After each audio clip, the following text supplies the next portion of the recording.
Assalamualaikum warahmatullahi wabarakatuh. Perkenalkan, nama saya Muhammad Helmi Hakim dari Prodi Pendidikan Teknik Otomotif dengan NIM 24050500057. Kali ini saya akan mempelajari atau menerangkan tentang mendiagnosis balance roda atau ban, valve dan spring. Yang pertama yaitu ada tujuan untuk mendiagnosis balance roda, yaitu memahami pengertian balance roda, pelek, dan spring pada kendaraan. Yang kedua, menjelaskan fungsi balancing dan spring terhadap kenyamanan serta keselamatan berkendara. Yang ketiga, mengidentifikasi ciri-ciri kerusakan atau ketidakseimbangan pada roda, ban, dan pelek. Yang keempat, mengetahui penyebab terjadinya getaran pada roda kendaraan.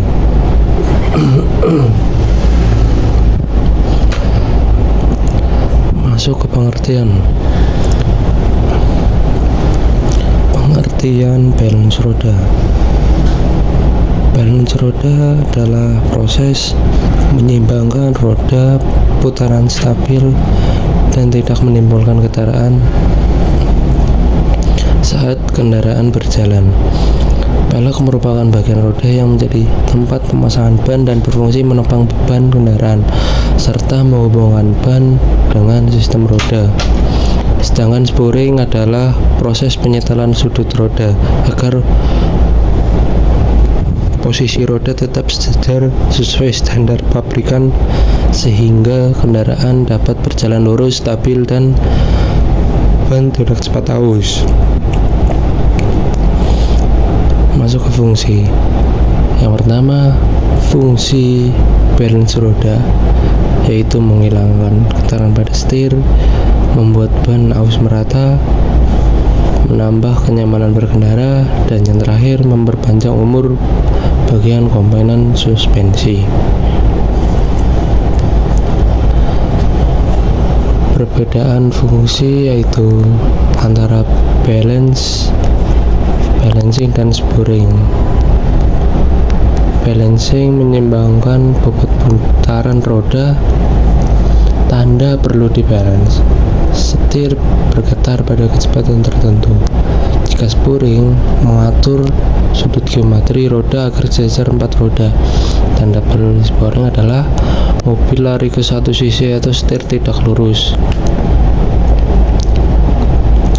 Masuk ke komponen, yaitu ada komponen utama. Yang pertama ada valve, yang kedua ada ban.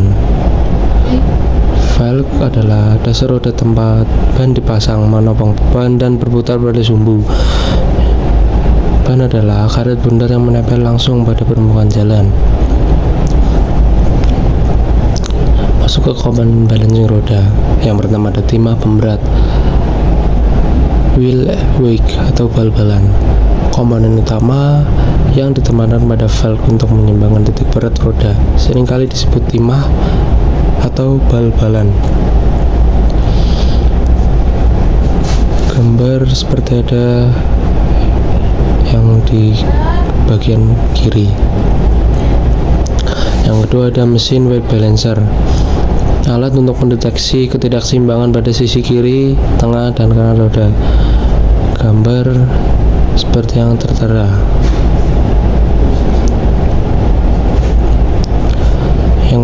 Yang ketiga ada air pressure gauge, yaitu alat pengukur tekanan angin ban sebelum proses balancing.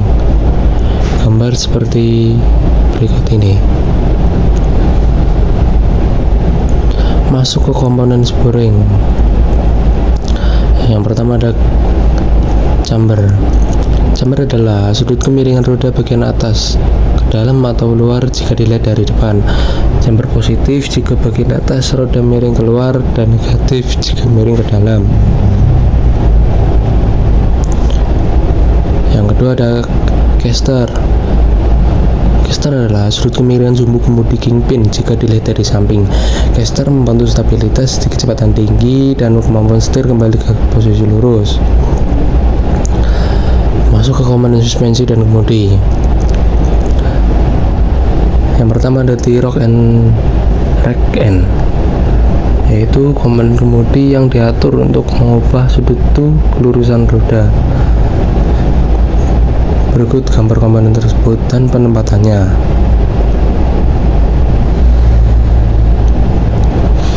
Yang kedua, double joint and control arm, yaitu bagian suspensi yang mempengaruhi sudut camber. Berikut gambar dan posisi komponen. Yang ketiga ada suspensi, atau bisa disebut shock absorber dan spring, yaitu mempengaruhi tinggi dan sudut caster roda. Dan ini gambar komponennya. Masuk ke gangguan pada balancing roda atau ban. Balancing dilakukan agar distribusi berat ban dan velg merata pada semua sisi saat berputar. Gejalanya, setir bergetar pada kecepatan tertentu, terutama di atas 60-80 km per jam. Getaran merambat hingga ke jok atau lantai mobil. Penyebabnya timah pemberat roda terlepas, ban aus tidak rata, atau pernah menabrak lubang. Dampaknya ban bisa aus lebih cepat dan tidak rata, bantalan roda bearing cepat rusak. Berikutnya ada gangguan velg.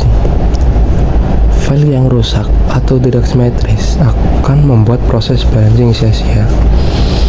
Gejalanya, setir terasa goyang meskipun sudah dibalancing. Terdengar bunyi dengung dari kaki-kaki beserta terasa oleng. Penyebabnya, velg banyok atau tidak rata, bisa juga retak akibat menghantam lubang keras, penggunaan velg yang tidak standar atau terlalu besar. Dampaknya ban bocor halus terus-menerus dan memiliki risiko kecelakaan tinggi. Selanjutnya ada gangguan pada sporing.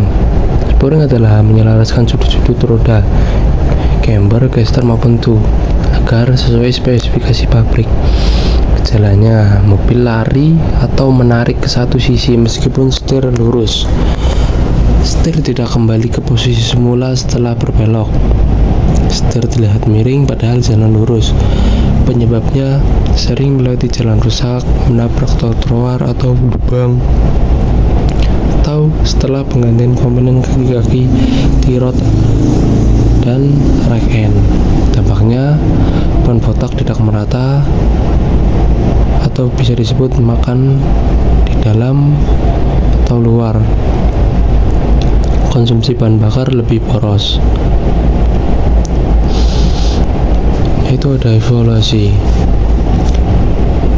Yang perlu diidentifikasi adalah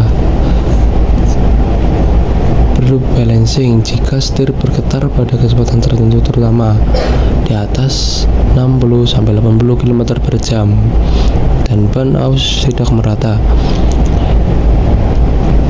Yang kedua, perlu spoiling jika mobil cenderung belok sendiri ke satu sisi, setir tidak lurus saat mobil berjalan lurus, setir berat atau tidak kembali ke posisi semula setelah belok. Dan yang berikutnya, prosedur pengerjaan. Balancing juga harus membersihkan velg dan penggunaan wheel balancer, penambahan timah pemberat atau bisa disebut wheel wake. Yang kedua, sporing. Sporing meliputi pemeriksaan tekanan ban, penyetelan camber, caster, dan toe angle, termasuk toe in atau toe out. Berikutnya ada waktu pelaksanaan. Direkomendasikan setiap 10.000 km atau 6 bulan sekali, dan setelah ganti ban atau perbaikan kaki-kaki. Sekian, terima kasih dari saya. Mohon maaf apabila